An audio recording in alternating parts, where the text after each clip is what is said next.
U.S. President Trump, in his address to the UN General Assembly, has brought his vile campaign of duplicity, obfuscation, and slander, which he has used to promote a divide and rule strategy at home, to the world stage. He wants to apply the same strategy that breaks down the relationships and unity between subjugated groups struggling for justice, freedom, and liberation within the U.S. to the UN. In so doing, he hopes to maintain the status quo in the world at large, pitting nation against nation to maintain U.S. global dominance and hegemony.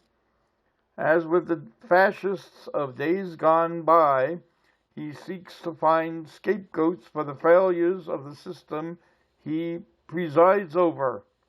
That scapegoat, both at home and abroad, is China and the World Health Organization.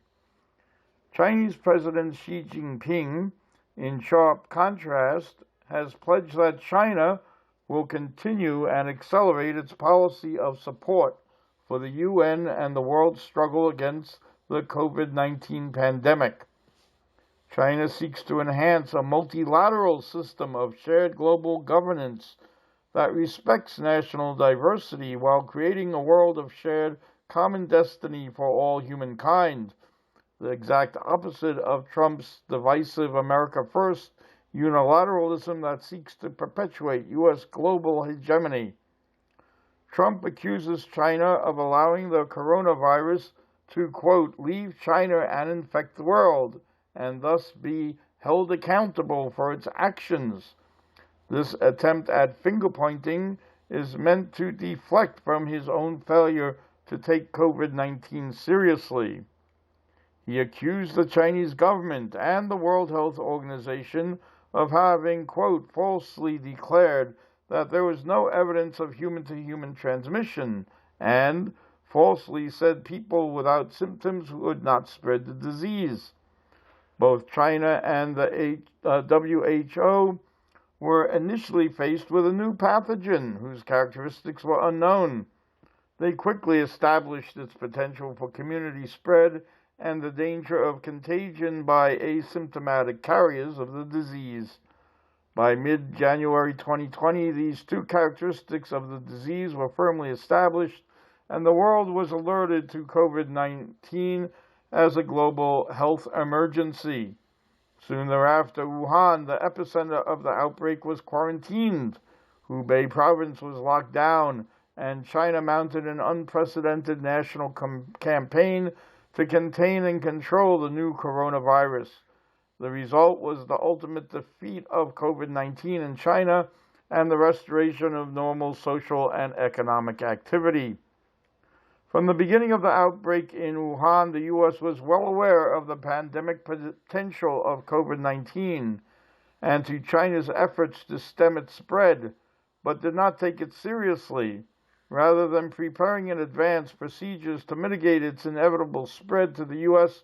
and the rest of the world, Trump downplayed its severity and falsely said that the coronavirus was no different than the common flu and would miraculously disappear on its own accord, knowing full well that it wasn't true.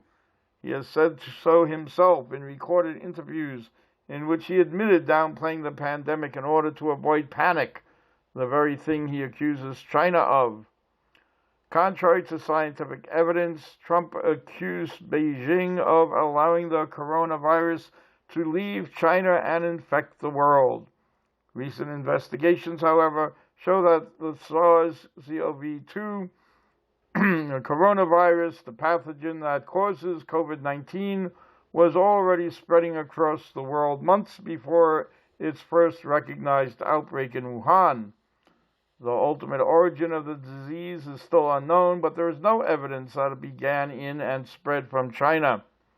Trump, who faces a difficult re-election campaign on November 3rd, has sought to deflect overwhelming voter criticism of his handling of the pandemic by blaming China. If anyone should be held accountable for the West's failed response to the pandemic, however, it is Trump, who has continuously spread disinformation about COVID-19 and left the U.S. and the world defenseless against its onslaught. China, on the other hand, has gone all out to supply vulnerable countries with medical teams, personal protective equipment, and medical supplies.